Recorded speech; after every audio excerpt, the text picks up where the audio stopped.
et que vous passez un chouette, on va dire, été indien, on va pas se mentir, hein, parce que je sais pas exactement comment il fait en France, mais en tout cas en Belgique, c'est quand même pas courant qu'on a des super températures comme ici. Aujourd'hui, il fait un petit peu gris, mais logiquement, d'après la météo, il va y avoir un petit peu de soleil tantôt et 23 degrés. Je pense que c'est pas négligeable, hein, pour un 31 octobre, franchement, on est tranquillou. Alors, je me suis préparé un petit café au pumpkin. Alors, le sirop Monin, l'odeur, moi perso, je n'aime pas du tout, mais le goût est délicieux. J'ai ici aussi trouvé des petites capsules chez Nespresso au pumpkin et que fatalement je me suis empressée d'acheter. Et je me suis offert ça. J'ai un petit faible pour le café, je bois pas plus de 2 à 3 tasses maximum par jour, mais je trouve toujours ça super réconfortant. Enfin voilà, c'est pas le thème de la vidéo. Je vais pas vous épiloguer sur un café, mais c'est vrai que c'est vraiment délicieux. Et puis on rajoute par-dessus, sur la petite mousse de lait, on rajoute un petit peu de 4 épices. C'est vraiment une tuerie. C'est épicé, c'est réconfortant, ça fait plaisir. Et il n'y a que ça de bien, c'est de se faire du bien. Enfin voilà, j'espère donc que vous allez tous bien. Aujourd'hui, je vais faire une petite vidéo sur une fête païenne. Je n'ai pas eu l'occasion de pouvoir vous présenter la fête Mabon. Donc ici, je vais vous présenter Samhain ou Samhain. Enfin, il y a plein d'écritures et il y a plein de façons de le dire. Alors je ne sais pas laquelle est juste. De toute façon, on dit toujours que tout est juste dans la vie. Donc moi, si j'ai envie de dire Samhain ou Samhain, eh bien je dis comme ça. Et si ça se trouve, c'est Shamhain, j'en sais rien. Enfin voilà. Toujours est-il que c'est une fête païenne qui me tient à cœur parce que c'est celle que je mets vraiment en avant. Je fais les autres aussi, mais celle-ci, je ne sais pas. Bon, déjà, comme je vous ai déjà dit, j'adore l'automne. C'est une saison qui me parle énormément. Pourtant, je suis née en hiver. Mais voilà, j'aime vraiment toutes ces différences de couleurs. C'est cette idée aussi que la Terre va rentrer en hibernation et se régénérer pour pouvoir accueillir au printemps toutes ces belles choses. Et je sais que ça peut paraître un peu fou de s'attarder sur ça, mais c'est vraiment, ça me parle vraiment. Alors, la fête de Samhain ou Samhain, c'est comme si c'était le nouvel an chez nous, le nouvel an au 1er janvier, et bien pour les païens ou encore les Wiccans ou les sorcières, etc., ben c'est la nouvelle année. C'est Samhain est la première fête de la roue. Il faut savoir que dans les fêtes païennes, il y en a 8. Il y a 8 sabbats, il y a 4 majeurs, 4 mineurs. Je ne vais pas vous détailler là maintenant. Si vous avez envie d'en savoir plus sur les fêtes païennes, ben, vous pouvez me demander et je ferai alors une vidéo sur la roue. Mais maintenant je me dis peut-être que si je les présente au fur et à mesure, bah, au moins ça ne va pas être une super longue vidéo, parce qu'en plus je sais que sur la chaîne ici, bah, tout le monde n'est absolument pas intéressé par tout ça. Et je l'entends bien. Et d'ailleurs si ça dérange certaines ou certains, n'hésitez pas à partir, ou vous pouvez rester bien entendu, hein, je suis pas occupée de vous dire cassez-vous, je veux rien savoir, c'est pas ça, mais je veux pas non plus venir vous ennuyer avec des idées qui ne vous parlent pas. Je n'ai pas envie non plus de vous influencer dans quelque chose qui voilà, ne fait pas partie de votre quotidien. Maintenant, c'est toujours bien d'avoir une certaine ouverture d'esprit et de pouvoir se dire ah ben tiens, pourquoi pas. Voilà, j'ai grandi dans une famille catholique. Mes grands-parents étaient très très catholiques. Mes parents, en l'occurrence mon papa, beaucoup moins, parce que bah, voilà, il a eu des choses dans sa vie qui ont fait que voilà. Mais bon, c'est respectable. Ma maman, par contre, elle croit beaucoup en Jésus, en Dieu, aux anges. Et là aussi, ça lui appartient.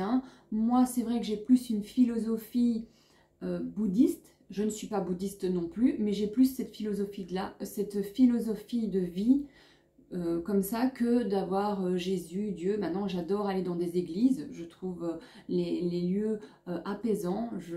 J'aime aller déposer des bougies. Mais voilà, ce sont ma façon à moi de croire. Et je n'oblige personne à croire ce que moi je crois. Mais voilà, chacun est libre de croire en ce qu'il a envie. Tout est respectable de toute façon, à partir du moment où en plus on ne fait de mal à personne et où on ne veut pas reconvertir l'autre à adhérer à ce que nous on croit, bah j'ai envie de dire qu'on fait tout ce qu'on a envie. Enfin voilà, Ça, c'était une petite parenthèse. Donc, je reviens à Samhain. J'ai pris quelques notes parce que, ben voilà, j'ai pas envie non plus de vous induire en erreur. J'ai fait beaucoup de recherches, j'ai lu beaucoup de bouquins. Moi, je vais vous expliquer ce que moi, je fais parce que ça fait maintenant 4 ans, je pense, que je célèbre ce sabbat. Mais pour que vous ayez plus théorique. Donc, Samhain est aussi connu pour la fête de la pomme ou Halloween. Samhain, en fait, signifie la fin de l'été. Bien entendu, il y a une fin à tout, mais il y a un renouveau à tout. Et bien, c'est ce que ça veut vraiment dire, en fait. Samhain, ça veut dire que l'été est fini, que l'hiver va prendre place et que les terres vont rentrer en hibernation pour, comme je vous ai dit, se régénérer et nous nourrir par après au printemps. Il faut savoir aussi que c'est une fête celtique. Elle représente la fête des morts. Et que par contre, qui est dit qu'il faut l'honorer dans la joie. Oui, parce que on le sait tous que dès qu'on vient au monde, on est condamné. Si fatalement on vit avec cette peur-là, oui, fatalement on va être dans un mood de tristesse, de nostalgie. Mais non, la vie, elle vaut vraiment la peine d'être vécue et il faut la vivre à 3000% parce que du jour au lendemain, malheureusement, on peut partir comme ça, c'est comme ça. On ne sait rien y faire. Donc, c'est vrai qu'il faut vraiment le célébrer dans la joie. Et aussi, donc Samhain, c'est aussi la fête pour célébrer nos ancêtres, nos guides, nos disparus, nos défunts. Peu importe comment vous les appelez, mais c'est ça. En Feng Shui, on célèbre, de toute façon dans la culture asiatique, on vénère même nos ancêtres, puisque je sais que dans chez certains, c'est même tous les jours, ils viennent, ils font leur prière pour eux. Bon, moi je ne fais pas ça. Maintenant, dans ma maison, j'ai un espace dédié à mes disparus, à mes ancêtres, à mes anges, à mes guides, tout ce que vous voulez. C'est comme ça que moi je les perçois.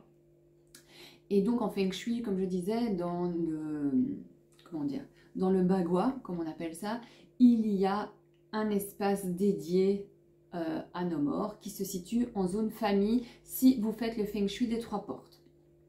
En l'occurrence, c'est ce que moi je fais. Je pratique celui-là, je ne pratique pas celui de la boussole et je ne dis pas que celui de la boussole est nul à chier, etc. Pas du tout, parce que encore une fois, pour moi, tout est complémentaire. Maintenant, je ne me suis pas intéressée à celui-là parce qu'il ne me parle pas, parce que déjà, je n'ai pas... cet esprit avec la boussole va me perturber, donc je préfère faire avec les 3 portes qui est symbolique et qui me correspond totalement. Maintenant, oui, ça fait 5 ans, 6 ans. Ça va faire 6 ans que je fais du Feng Shui. Donc l'année prochaine, ça fait 6 ans que je fais du Feng Shui et que je le pratique, que je l'ai mis comme ça. Il me parle bien, donc voilà. Je reviens donc à nos ancêtres. Donc j'ai un espace qui est dédié à eux. Je leur mets des bougies. J'ai mis des petits... par exemple, pour ma grand-mère, j'ai son bijou. J'ai ses bijoux qui sont près d'elle. Pour un autre de mes guides, c'était un ami de la famille, mais qui était plus comme le frère de mon papa. Lui, j'ai des trucs, parce qu'il est originaire d'Italie, j'ai des trucs qui viennent d'Italie. J'ai des amandes d'Italie, j'ai une petite boule avec l'Italie dedans, enfin voilà. Et donc, j'ai leurs petits espaces qui est destiné et où je leur mets donc une bougie. Donc, je ne vais pas au cimetière le 1er novembre. Moi, je vais quand j'en ai le besoin. Si je passe dans le village où mes disparus sont, je m'y rends. Je m'y rends pour un anniversaire. Je m'y rends pour, pour la mort, enfin l'anniversaire de leur décès. Je vais sur leur tombe. Maintenant, pour ma grand-mère, c'est plus compliqué parce qu'on a déposé ses cendres. Et là, j'ai un autre rapport. Je me dis qu'il y a d'autres personnes qui ont été sur les cendres. Donc, c'est vrai que là, je ne vais pas me recueillir sur l'endroit où elle a été. Mais par contre, j'ai une toute petite urne avec ces cendres qui sont à côté de ma grand-mère et où je peux me recueillir quand je veux, en fait. Donc, si je voulais le faire tous les jours, je le fais. Je lui parle. En plus, des fois, elle me rend visite parce que je ne sais pas pourquoi. Elle est sur la même planche, donc j'ai une petite étagère, elle est sur la même étagère que un autre de mes guides. Et c'est comique, mais c'est toujours elle qui tombe. Je ne sais pas pourquoi, ça fait déjà 2 fois que je dois remplacer son cadre parce qu'elle tombe. L'autre jour, j'ai retrouvé son urne à terre. Mais elle est petite, ok, mais elle est lourde. Et bien, je l'ai retrouvée à terre. Alors, c'est pas pour vous faire peur, hein, parce que moi, je n'ai absolument pas peur des esprits, je n'ai pas peur des morts, que du contraire, limite, c'est un côté rassurant de les savoir là, en fait. Je sais, ça peut paraître bizarre, mais voilà, c'est comme ça que moi, je les perçois. Donc, vous pouvez donc honorer vos morts, vos défunts, en leur déposant des bougies. Il y a aussi un rituel dans cette fête païenne, c'est quand vous préparez à manger, vous mettez une assiette pour eux. Alors oui, vous allez dire, elle est dingue, mettre une assiette. Ouais, je sais, je prends le risque que vous me dites que je suis complètement cinglée. Mais voilà, vous pouvez déposer une assiette à table. C'est pour les remercier d'avoir croisé votre route et de leur dire qu'ils sont les bienvenus. Ah oui, je sais, il y en a qui vont me dire, il faut pas jouer avec les morts, on ne joue pas, c'est pas bien, vous pouvez faire rentrer des personnes maléfiques, etc., etc. Je sais tout ça, je me protège de tout ça, je ne joue pas à discuter avec les morts, je n'ai pas de planche de Ouija à la maison, parce que ça c'est quelque chose qui me fait vraiment très très peur. Je ne sais pas pourquoi, même si je pense que même si on le fait avec bienveillance, mais moi c'est quelque chose que je ne veux pas, je les laisse tranquilles. Mais par contre, le 31, ben, c'est l'occasion de pouvoir les remercier, et donc c'est ce que je fais. Je dépose une assiette. Je dépose aussi une bougie. Normalement, on doit la laisser aussi se consumer la nuit. Ça, je ne le fais pas parce que je n'ai pas envie de mettre le feu à la maison. Des petites bougies pardon, sur pile. Ben, ça, vous pouvez très bien le faire. En fait, on dit qu'il faut laisser une lumière pour pouvoir les diriger. Comme ça, ils savent où ils doivent aller et pour après repasser de l'autre côté. En faisant cette vidéo, je me dis que je risque de faire peur à beaucoup de personnes, mais le but est vraiment pas ça. Le but est réellement de les honorer, en fait, tout simplement. Alors il y en a, je sais que vous allez me dire, il faut les laisser tranquilles, mais je ne les ennuie absolument pas. Je les laisse venir ou pas. Ça, c'est eux qui décident, en fait. Donc, comme je disais, le sabbat rend hommage à nos ancêtres et qu'on les invite à rejoindre au festin de la famille. C'est une tradition donc de laisser de la nourriture hors de la maison pour les morts. Ça, j'évite de le faire aussi, ou alors faites-le dans votre cour. Moi, je le fais plus dans ma cour parce que à ma porte d'entrée, si je laisse de la nourriture à la porte, on va vraiment, vraiment me prendre pour une cinglée. Je fais déjà plein de trucs avec des rituels, avec, avec mon jeu de la cannelle, que je souffle de la cannelle pardon, vers la maison. Donc les gens, j'ai pas envie non plus qu'ils se disent elle est complètement siphonnée. Même si je l'assume, hein, c'est pas là le problème. Mais bon, voilà. Pour ma fille, hein, je préfère aussi passer inaperçu. Oh, c'est trop trop bon.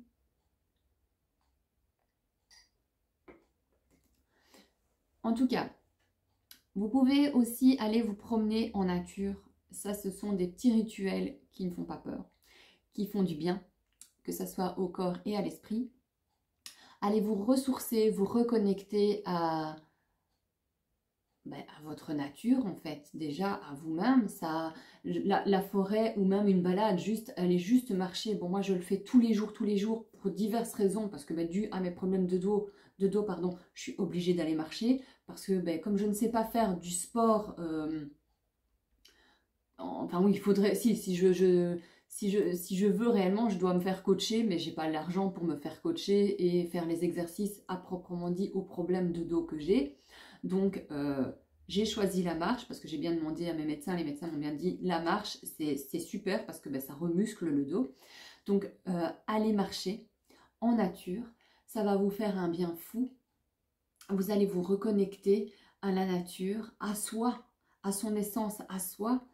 Vous pouvez, comment dire, ramasser des feuilles, des glands, En plus, avec les enfants, ça peut être super ludique d'aller vous promener, de ramasser, et puis pourquoi pas après les mettre sécher et faire un herbier avec vos enfants, ou même après, quand tout est bien séché, les mettre dans des cadres. Ça peut être super joli, ça peut faire une chouette déco d'automne, que vous pouvez même ressortir l'année d'après, pourquoi pas. Moi, ce que je fais, c'est donc je ramasse des glands, des marrons, des feuilles, des pommes de pin si on a. Si vous en trouvez, vous pouvez ramasser des branchages que vous pouvez après soit disposer dans la maison un peu à droite et à gauche ou bien dans un grand vase avec un jeu de lumière. Ça, je l'avais fait aussi et je trouve ça super joli. Ça donne une super atmosphère. Et comme j'avais dit, j'ai fait rentrer la forêt dans la maison. Ça fait du bien en fait. Qu'est-ce que vous pouvez faire encore? Enfin, je veux dire, il y a plein de choses que vous pouvez faire pour vous reconnecter à vous et aller vous apaiser le corps et l'esprit. Cuisiner. Alors aujourd'hui, je vais essayer de partager, peut-être pas dans cette vidéo, mais dans une autre, je vais essayer de vous partager des petites recettes d'automne. Ici, je vais préparer une pumpkin pie, donc une tarte à la citrouille. Et je crois que je vais y déposer un fond de purée de marron que je n'ai pas faite, mais que j'ai acheté. Et on va goûter ça, ça va être super délicieux.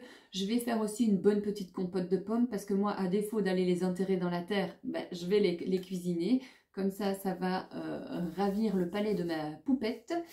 Ensuite, qu'est-ce que vous pouvez faire d'autre aussi qu'est-ce que moi je fais? Donc, je décore mon hôtel. J'allume la bougie. J'allume les bougies pour mes défunts.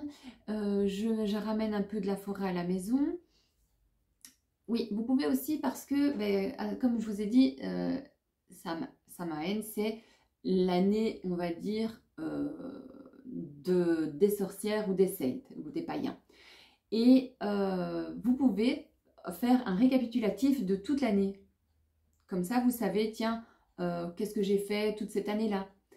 Tiens, j'ai fait ça. Mais par contre, bon, moi, c'est vrai que je le fais plus le 31. Enfin, arrivé au 31, je fais cette liste parce que c'est notre vraie année. Mais bon, en attendant, moi, je fête tellement de fêtes. En fait, je crois que je m'inspire de tout.